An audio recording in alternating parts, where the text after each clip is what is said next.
Hey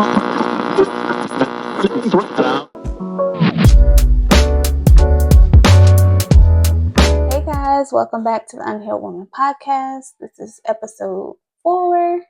And we are talking about maneuvering through the wilderness, okay? So we're going to get right into it. This comes mostly out of the book of Exodus.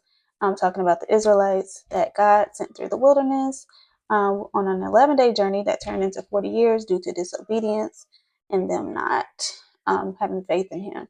So let's dig right into it. Read Exodus because it tells you about how the people walked through the wilderness, how God sent them several tests on their way just to see their heart posture, right? So He would send different things, like He sent them through the wilderness, and they came upon the second river that they came to.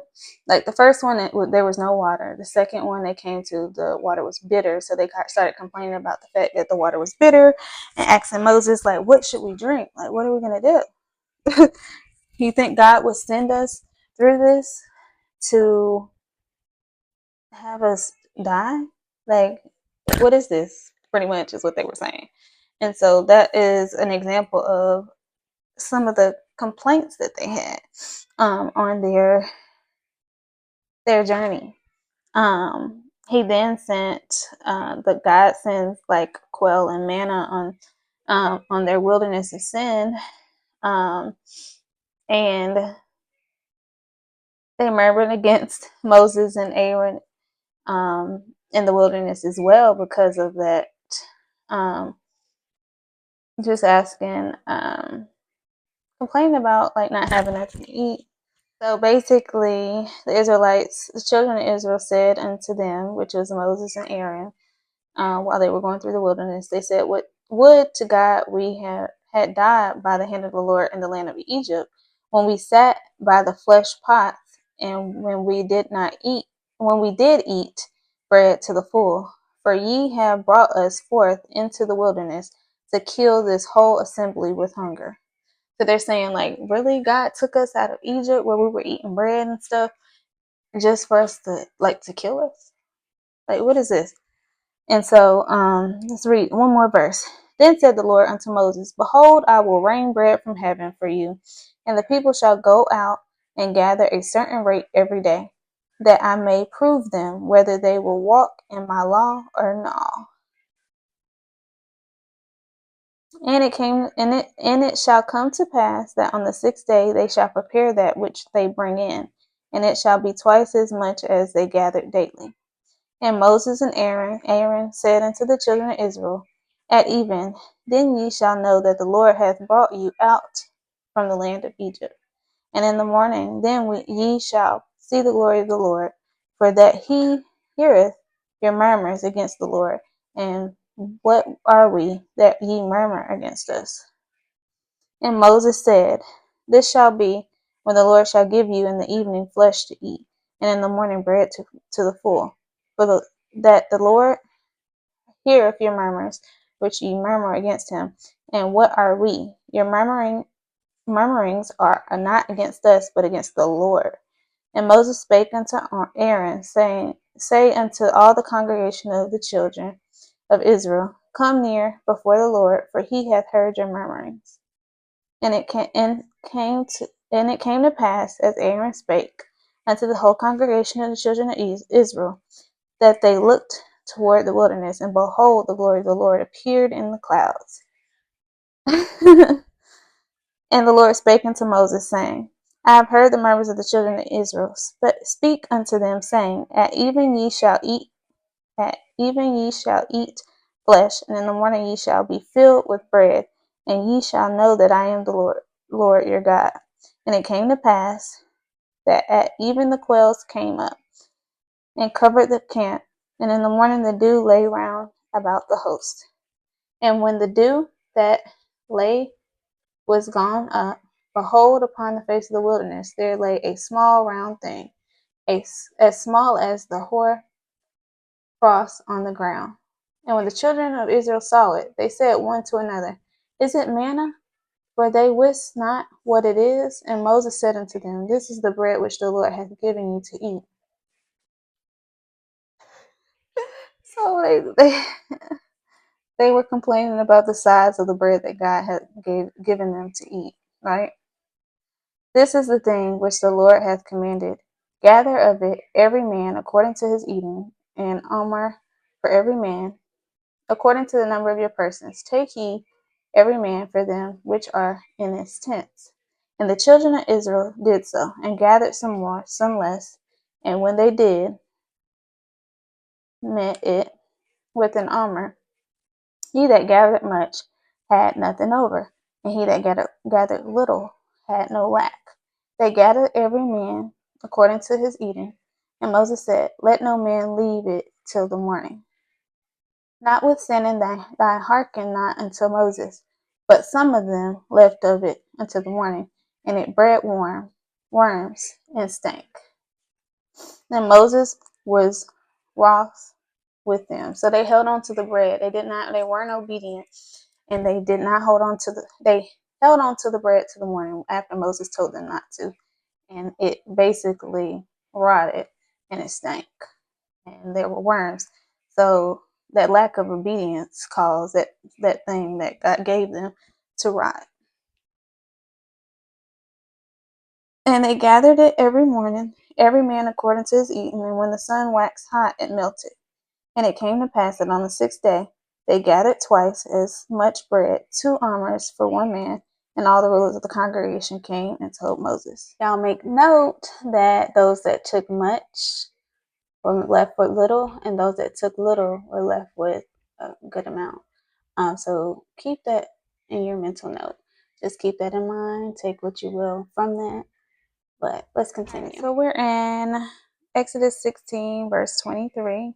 The next verse is, And he said unto them,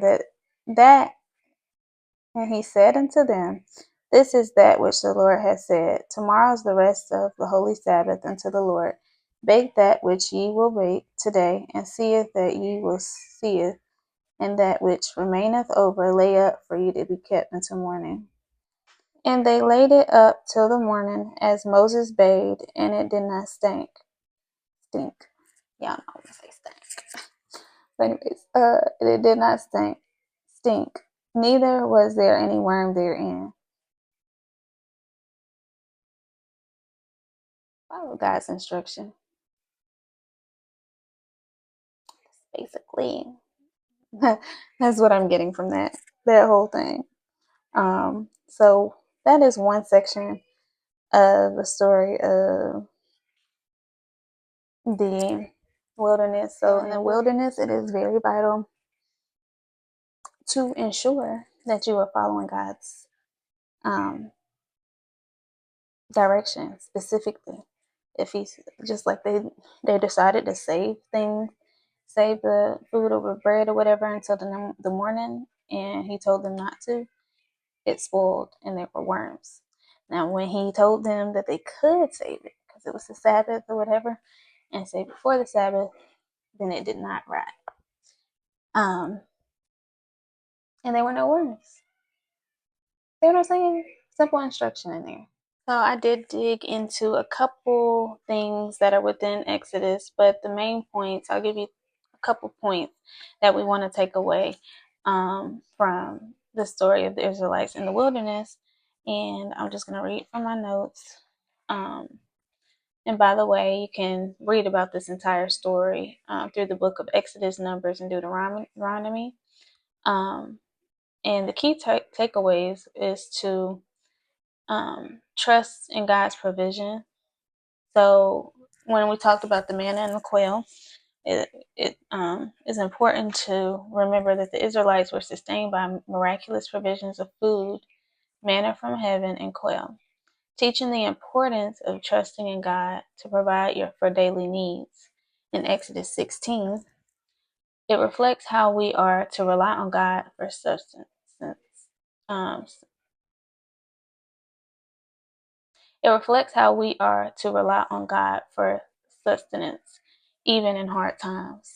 So that's number 1, trust in God's provision. 2, patience in God's timing. So 40 years in the desert is what they had to endure when they were essentially supposed to just take an 11-day journey to the promised land. So, in that, although God promised the Israelites the land of Canaan, they wandered for 40 years due to their lack of faith and obedience. This teaches that God promises are fulfilled in His timing, and impatience and disobedience can delay your blessing. Okay, so there are some things I feel that people are allowing to hold them back from their God ordained purpose. There are things that you know that you need to let go of and that you need to move on from. Um, Maybe bitterness, maybe anxiety, depression, um, and even, the lack of trust in God, the faith in God, that He's doing exactly what He said He's going to do, regardless of what you may see with your physical eye. So just keep that in mind. Number 3 is going to be faith versus doubt. So within the story, we didn't go over this, but there is a part where there's fear at the Red Sea, and the story with the golden calf that you would want to read as well. Despite seeing God's miracles, like the parting of the Red Sea, the Israelites frequently doubted Him when they created the golden calf. This shows how doubt, even after witnessing God's power, can lead to adultery and rebellion, undermining faith. So sometimes in situations we depend on things or people to sustain us, which can easily turn into idolization. So that's basically what that point goes through. Next is going to be leadership and responsibility. So if we notice on this journey that God has Moses speaking to as a leader, speaking to the children of Israel, and they're having a lack of faith. They're not believing what he says. They're questioning his direction. So this just lets you know, shows you, it highlights the burdens of leadership, like patience, the burdens of leadership, which are patience, intercession, and the challenge of guiding people prone to rebellion. It underscores the need for faithful leadership that prioritizes God's will over personal desires. It kind of goes in with number 3, faith and doubt. Number 5, consequences of disobedience, lack of entry into the promised land, right? So they could have been there in 11 days. They had to go through 4 years. Like, that disobedience caused them to have to endure for much, much longer than God originally planned. Many Israelites, including Moses, were barred from entering the promised land due to acts of disobedience in Numbers 20:12. This teaches that actions have consequences and reminds us that following God's commandments or commands, is crucial. So listening, having discernment, drawing near to Him in order to know His voice, knowing who He is within the Bible, to know when we're hearing His voice as well. Point number six, God's faithfulness. So God's faithfulness, which is the covenant, despite the Israelites' repeated failures, God remained faithful to His covenant, leading them towards the promised land. This emphasizes that God's faithfulness endures even when His people falter. So no matter, when you do slip up, or when you do lose faith, He's still there with you, and He still has a plan. All things are still working together for your good. Now, it may take much longer than God anticipated if you were to just obey, but He always has a plan for you to prosper. So number 8 is spiritual growth through trials, testing in the wilderness. This is big. This is really big because we're tested the most when we're in the wilderness, right? So the wilderness period was a time of testing and purification for the Israelites. You can read about that in Deuteronomy 8:2. Similarly, periods of hardship in our lives can refine our character and faith, preparing us for future blessings. So during your wilderness season, appreciate the process because it's cultivating you and preparing you for what's next. So don't always look at it as, oh, why is this happening to me? ask God, what do you want me to learn from this? Turn it around, flip it around, flip it around. It is for your good, but it may not feel good. But it's working out for your good and for your next season, to prepare you for your next season or what you may have to help somebody else through. Next is number 9, God's guidance. This is talking about the pillar of cloud and fire. So God led the Israelites by pillar of cloud during the day and fire at night, symbolizing his consistent presence and guidance. You can read about that in Exodus 13:21-22. This reflects how God guides his people through every season of life, even when the way forward seems unclear. So even when we can't see, he will show signs and wonders that he's still with us on that journey. So just trust and know that he knows every step of the way to the end. So he has everything laid out in your path. It is human of us to worry and try to figure things out on our own. That's just our flesh talking and trying to work. But we really don't have to do that when we're covered by him. If we're staying connected to him, reading, praying, fasting. Fasting is a lifestyle, y'all. It is a lifestyle. Like I do this. I fast every week. So find a regimen that works for you, and it really brings clarity. And God will show you things during those times when you give up, food. I do only water for 8 hours a day, 3 times a week. So definitely find something that works for you. I would start small if you're not used to fasting, and then work your way up into, maybe just do fruits and veggies, and then eventually you can do a dry fast. I haven't gotten to a dry fast yet. Like I need at least some water for those 8 hours. So I'm working towards maybe trying one soon. Our last point is the importance of community. The Assembly of Israel. The Israelites' journey as a community highlights the importance of more support, unity, and shared responsibility in spiritual journeys. The wilderness experience illustrates the challenges of maintaining unity under pressure. That while everybody's in chaos, everybody's like, oh, maybe we should do this, maybe we should do that, or being disobedient and saying, oh, well, some believe, some don't. So it is important to have mutual support and unity and shared responsibilities in your spiritual journey. It is good to have like-minded people around you that can cover you, that can intercede for you, that can, encourage you when you're fasting. To don't eat that piece of bread. Just wait 2 more hours, and your fast will be over. So things like that, just the small things, or even friends that will pray for you and over you. You need that protection, especially when you're speaking the word of God and getting the word out to the masses. You have to be covered. I'm telling y'all. I've been through all kinds of things since I started speaking, and I'm just telling you, I have to have a circle around me that's going to be able to cover and protect me, because everything's going to be coming out the woodworks, and that's okay. I expected that. I've been dealing with that since I was yay high. So nothing to a big dog, okay? But just be prepared for stuff like that and have your community. So these takeaways from the Israelites' wilderness.